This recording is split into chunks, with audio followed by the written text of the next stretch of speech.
Hi guys, it's Elaine here, the Animal Reiki Lady, and I am coming to you live today. It's a beautiful Tuesday morning after a 3-day weekend here in the US. I believe in the UK you call this bank holidays.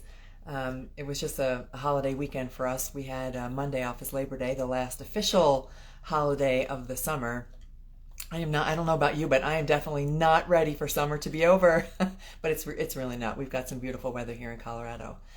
I am talking today about a topic that came up, one of the questions that has come from you guys, as all of these do. One of the questions that came up was, can you share with me what my pet was thinking, what my dog was thinking specifically, what my dog was thinking in his final moments, and what thoughts go through their minds as they cross. So, a deep topic, but one I have an answer for, and maybe it's an answer that you don't expect. And good morning, good afternoon, and good evening, wherever you are in the world. I hope you're having a beautiful day or about to have the most amazing day of your life. Thank you for joining me. Hi, everybody. Okay, so the topic today was specifically posed by you guys, and the question was, what were the thoughts? What were my pets' final thoughts as they were crossing? And first of all, I got to show this to you. I put this here for a reason. I'm going to get this down. So this is super cool. This is just like this little plaque. It's a wolf with the mountains. It's a laser cutting. It's got this, it's just so beautiful. It's like lacquered. And it was made by my niece. So my niece Dee, and I will post more information about this because she's doing all these now. Anyway, she sent this to me and it's really cool. But that's beside the point. And good morning, everybody. Hey, or good afternoon or good evening, wherever you are. Okay, so let's talk about this. What do pets think as they cross? So we're going to come at this from a couple different ways. I'm going to talk about humans. I'm going to talk about dogs and cats and wild animals. So the first thing that I want to talk about is humans, because we are thinking beings and we are overthinking beings. We think everything to death, literally. We just cannot get out of our own heads sometimes. It's why, as part of my Reiki practice, I teach meditation and I teach people how to meditate. And I know that some people hate the M word and they're like, I'm no good at it. I don't get it. I don't understand. Well, that's because we have baggage attached to the word meditate. And all it is learning how to quiet your mind. And I can show you how to do that. But anyway, that's also a subject for another day. Human beings overthink things. So we think, we can't stop thinking, and about when, and that's okay. That's not a judgment, because to tell our brain to stop thinking is to tell our heart to stop beating. It's the same kind of thing. Its function is to think, but it's a matter of controlling our thoughts. Again, a topic for another day. When we think about death, we have so many things associated with it. We have regrets. Will I have lived my best life? Will I have done right by others? Who did I wrong? Who did I harm? I should have done this. I should have done that. We should all over ourselves. And hang on a second. Someone's texting me. Let's just dismiss that.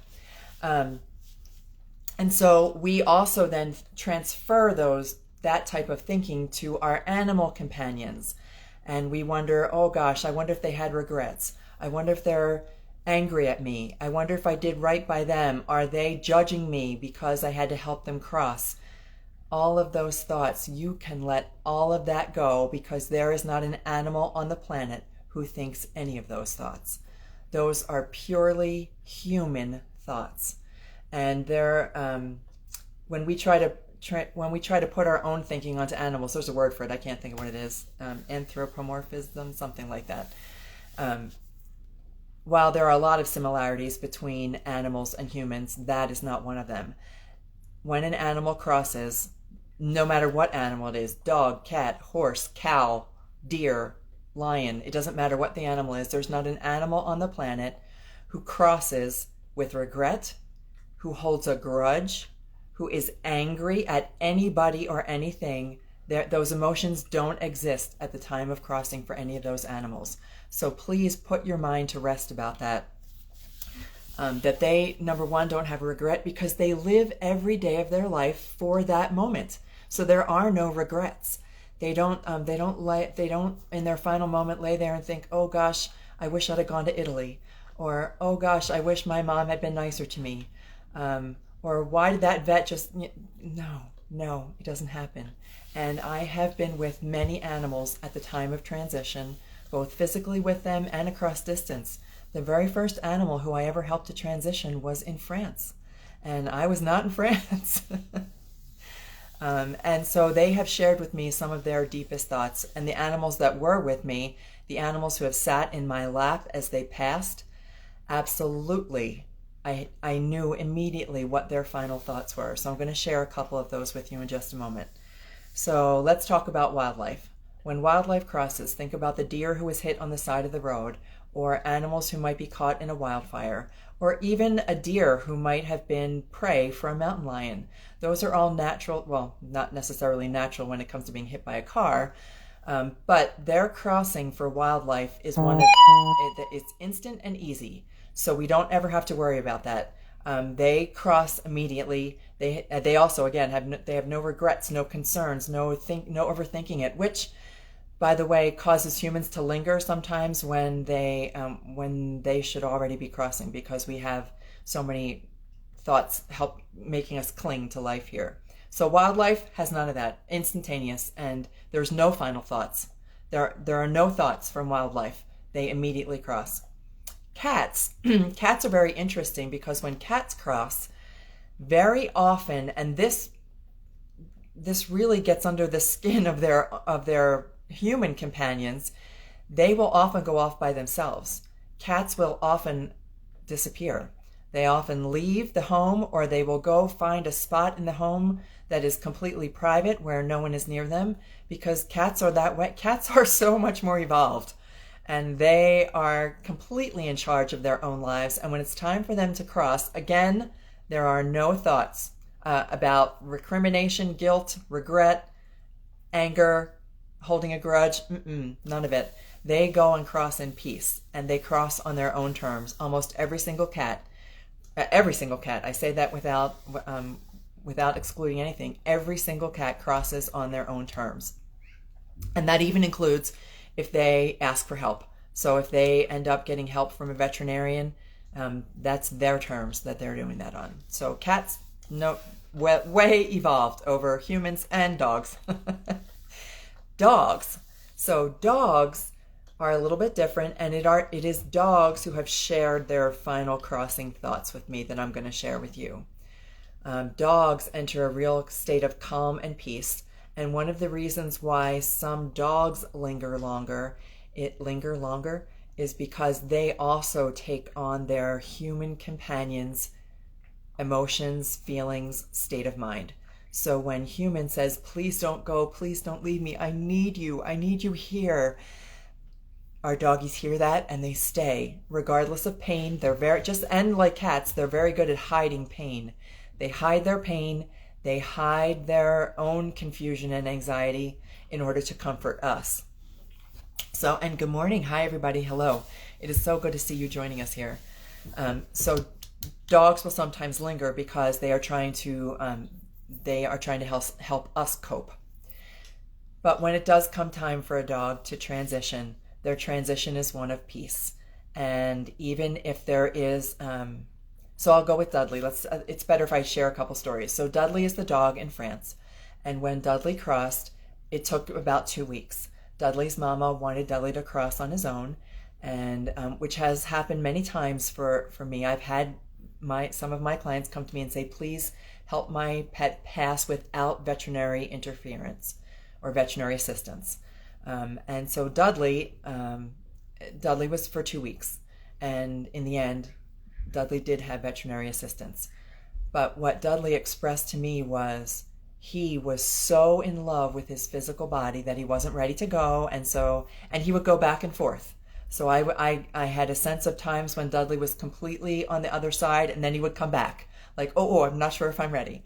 And that was my experience with Dudley. And I know that some of you guys are like, what? Yes, I am simply sharing with you my experience with animals as I've sat with them in a state of meditation and allow them to connect heart to heart, and the things, the feelings, the intuitions, the intuitive hits that I receive from these animals. So that was Dudley. And then Dudley, on the day that Dudley did cross, was complete peace. This is what I get from every single animal, that at the moment of crossing, it is 100% calm and peace. There is no anxiety whatsoever. The confusion goes, everything clears, and they cross in peace. With my Lucy, so I'll use Lucy as another example. Lucy was, her head was in my lap. There were 4 of us present, and I've told you guys this story before. She was laying across us. Lucy was so happy on the day of her crossing that it almost made me not want to have her, to help her get assistance, except that it was a different kind of happiness. It was a happiness of, it was a peaceful calm. It was a complete relaxation. I've never seen her so relaxed. And we were in the backyard and under a beautiful tree. And when it came time for her to cross, she took one big breath. It was just one big, beautiful breath. She inhaled. We all felt it. And on the exhale, we all felt that peace. It crossed through like a breeze. Like a breeze of calm and peace. She just crossed through all of us. And even the clinical veterinarian who was so skeptical about this kind of stuff was like, wow, did you feel that? And the answer is yes, I felt it. I absolutely felt it. And we all felt it. So that was a sense of beautiful calm and peace from Lucy. There were no actual parting thoughts other than that feeling. And that feeling was one that will never leave me. Then there was Winston. So Winston, who, I keep a little piece of him by me all the time. Winston crossed a week later without me being present. And when I quieted my mind so that I could connect with Winston, the information that I got from Winston was, wow, that was easy. And that there's no other way to describe that. And I believe from when I received that information that Winston saw how peaceful it was. And Winston was also a senior with several health conditions, including congestive heart failure. He was deaf. There was something else going on with Winston that I don't even remember now. But I got a sense that he saw how peaceful it was for Lucy, and he's like, I got this. And he crossed on his own without any assistance, and he did cross on his own terms. And then Jake. So Jake is the one that tripped me up a little bit. Jake is the amputee dog. So Jake spent several months rehabbing with me from an amputation and then went home with his mama. And when it came time for him to cross, she invited me to join them. And he was having assistance crossing because he had kidney failure. And while he could have crossed on his own, it would have been very painful. And so she chose assistance from the veterinarian. And when I went to sit with them and Jake, it was a very different experience. And these were the final thoughts that I got from Jake. As we were sitting there, and again, there were 4 of us, and we were sitting with Jake, and it was a peaceful experience, a calm experience, and he's ready to go, and he looks into my eyes, and the thought that I received very loud and clear from him was, wait, you're not coming with me? Wait, I need you to come with me. And so that kind of threw me for a little bit of a loop, because it was very clear and very loud inside my head when he realized that his humans weren't coming with him. And then that little thought crossed. So if I would say that there was ever a moment when a pet felt regret, I don't know if regret is the right word, but he wanted us to join him, and he didn't quite understand why we were staying and not coming. And then the minute that he crossed, that was all gone. The minute that he crossed, I felt him I physically felt him right next to me. And so did his mama, and we shared that moment it kind of makes us smile now, even that he wanted us to go with him. So in the end, the message that I want to share with you is, your animal companions, when they cross, they don't hold anything against you. If you are worried, if you're racked with guilt because you think that you didn't do right by them, that you might not have offered them enough opportunity, enough chance, that you left them in a boarding facility once, that you whatever baggage you are carrying, you can let it go, because I assure you, your pet is not carrying that. And once they make that transition, which is just full of peace and calm and love, that love never dies. It is always accessible to you, and they are always there with you. So please don't worry about your pet's final thoughts. They're always ones of peace and calm and love. And you don't have to worry. All right, that's it for now, guys. Thank you so much for joining me. Thank you for letting me share these messages with you. As always, if there are questions that come up, if there is anything you would like to know about your relationship with your animal companion or with any animal, if you want to talk about animals in the zoo, animals who have crossed the Rainbow Bridge, do they reincarnate? Whatever. No topics are off limits, and I love to answer your questions. All right, guys, have a beautiful morning, afternoon, or evening, and I will talk to you again soon. Bye.